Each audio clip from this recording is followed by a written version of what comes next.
Hi, welcome back to Missouri Cricket Barn Homestead. This year has been a very tumultuous year for us. So we've had illnesses, we've had just way too much rain for the year. I know, I'm saying that. I know a lot of areas in the United States or in other parts of the country or in the world that have not gotten enough rain, but we've had way too much. I'm not knocking it. I'm glad that we've gotten that much rain in a way, but we've had a lot of flooding here as well. Not here on our homestead because we're kind of up on a little bit of a hill, but I know a lot of areas in Missouri have had a lot of flooding. So we're in Milan, Missouri. That's Garden Zone, I believe 6B, 7A. It kind of goes back and forth with the new charts. But anyway, we've had a very weedy and a very interesting season. But we've had a lot of growth as well. If you can look down in there, we're out in the garden right now, you can see a large cantaloupe.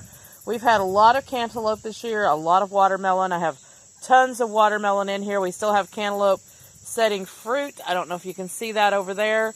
The little fuzzy little ball there is another cantaloupe that's setting fruit. I don't think it'll have time to get finished because we are basically at the end of the gardening season for watermelon, cantaloupe, and things like that. We've had a lot of corn, and honestly, it's been so wet, we've not been able to get in here and weed the garden at all. It is completely overgrown, but we have had beautiful corn. It's harvesting right now.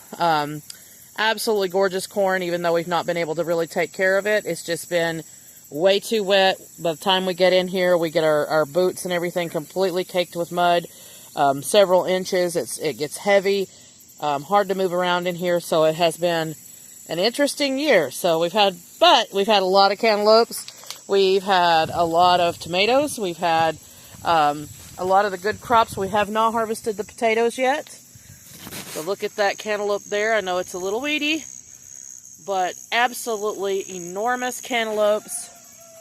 I've got several different varieties of cantaloupes in here.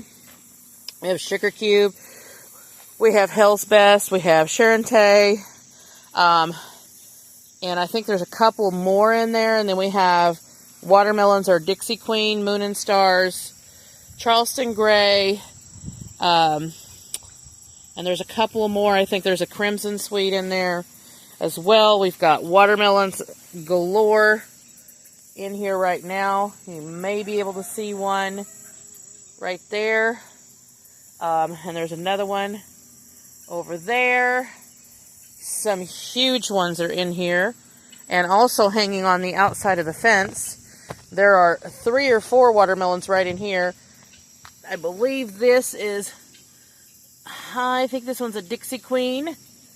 And they're still continuing to set watermelon. I don't think they'll get finished because it's just too late in the season. We also have honeydew in here. It's kind of hard to see, but there's a honeydew right there. And it's hard to get in here to actually find out if they're ripe or not.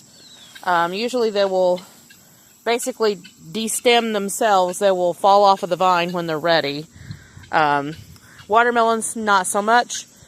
But cantaloupes, definitely. They will just come right off the vine when they're nice and ready. But you can see our vines. This is the fence. Over here you can barely see the post sticking up. These are all of the watermelon vines that are coming down off of the fence. But here's a huge watermelon right there. There's another one in there that I can't see right now. Here is another watermelon right there. And it just keeps going with more watermelon. Here's another big one. So you can see the corn in there. Beautiful corn. I'm going to have plenty to put up in the freezer. It's supposed to be rainy all this weekend. So I'm not sure how I'll get in here, but I'll just have to brave it, I guess, with my boots and get the corn. And there's more cantaloupe and watermelons on the other side of the corn as well that are producing. We have some squash back there, and peppers are back there. We've got some pretty nice big peppers on there. But loads of harvests that are coming out of the garden right now. We've had some beautiful kohlrabi that were bigger than bigger than my fist, honestly, like huge kohlrabi. And it just keeps going. So I hope everybody's had a great gardening season wherever you are. And sorry about seeing my hand there, but we've had to do some repairs on our duck coop. That's how it looks right now.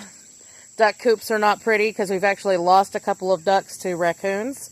So we had to come in and do some more repairs on our duck coop. We're going to be extending the yard out for the ducks, making a larger pen as it is, and so on and so forth. And we've done a lot of cleaning up here. Just about all of the trash that was here from the previous people is gone. We've done a lot of repairs, a lot of general stuff to the barn. We've got Amish that are coming out to look at our barn for engineering stability. They have been so busy. And we got ourselves a little sign to go on our goat pasture. We took a class down in Springfield, Missouri for FAMACHA cards. So if you don't know what those are, you might want to look those up. It's FAMACHA. That is how to tell by the eyes of a goat if they are healthy or not, anemic or anything like that. So that's a very interesting class that we took. And we got married. So we got married on July 15th. So we've been married almost a month. And this is our pastures right now, by the way. Completely overgrown. We have not been able to get someone out to hay our fields as yet. Hopefully that'll be soon. But you can see there's plenty out there.